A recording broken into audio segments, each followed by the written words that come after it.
साथियों, आज हालत ये है कि दीदी की सुबह और शाम मोदी को गाली दिए बिना ना शुरू होती है और ना ही खत्म होती है। और दीदी क्या क्या बोल रही है, उन्होंने सिर्फ इस चुनाव में कैसे गाली दी है, ये मैं आज बंगाल के लोगों के सामने, देशवासियों के सामने और अपने आप को बुद्धिजीवी मानने वालों के सामने भी दोहराना चाहता हूं। 19 मार्च को दीदी ने कहा कि वो मोदी का चेहरा नहीं देखना चाहती। फिर दीदी ने देश के प्रधानमंत्री की तुलना लुटेरे, दंगाई, दुर्योधन, दुशासन, पता नहीं कैसे कैसे लोगों से कर दी।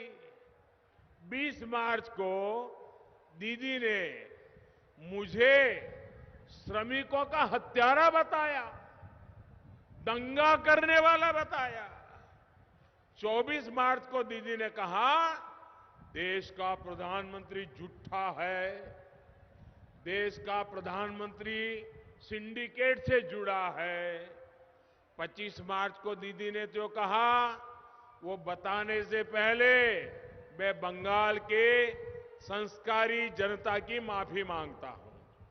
यहां के लोग संस्कारी हैं, यहां के लोग विवेक बुद्धि वाले हैं, इसलिए उस बात को बोलने से पहले मैं बंगाल की महान परंपरा, बंगाल की महान जाति, उनकी माफी मांग करके फिर मैं बोलता हूं।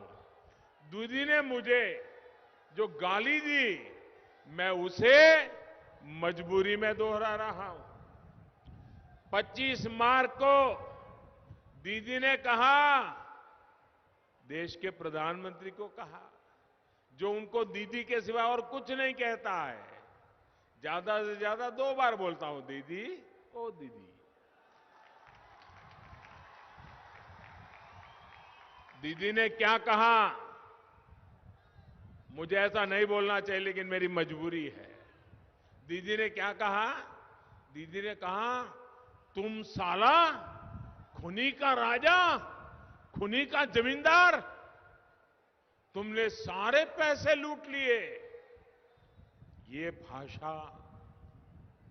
26 मार्च को दीदी बोली देश में सिर्फ मोदी की दाढ़ी बढ़ती जा रही है, मोदी के दिमाग के साथ कुछ दिक्कत है। ऐसा लगता है मोदी का कोई स्क्रू ढीला हो गया है। देखिए, बंगाल में 10 साल जो मुख्यमंत्री रही वो क्या बोल रही है। 4 अप्रैल को दीदी इस बात पर भड़क गई कि बंगाल में बीजेपी की सरकार बनेगी। उन्होंने कहा कि क्या मैं भगवान हूं, सुपर ह्यूमन हूं। 12 अप्रैल को दीदी ने कहा जहां मैं जाता हूं वहां दंगे होने लगते हैं। 13 अप्रैल को दीदी ने फिर से मुझे सबसे बड़ा झूठा कहा, मंदबुद्धि कहा। ये लिस्ट बहुत लंबी है।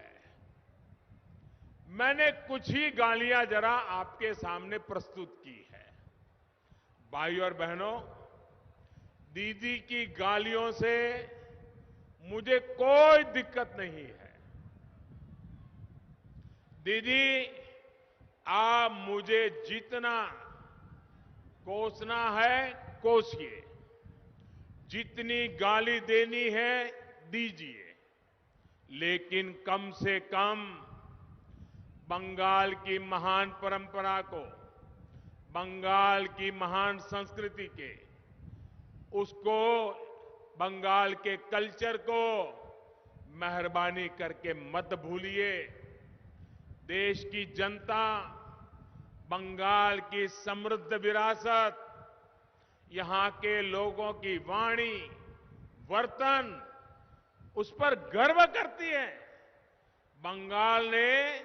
बंगाल के लोगों ने पूरी दुनिया में भारत का गौरव बढ़ाया है।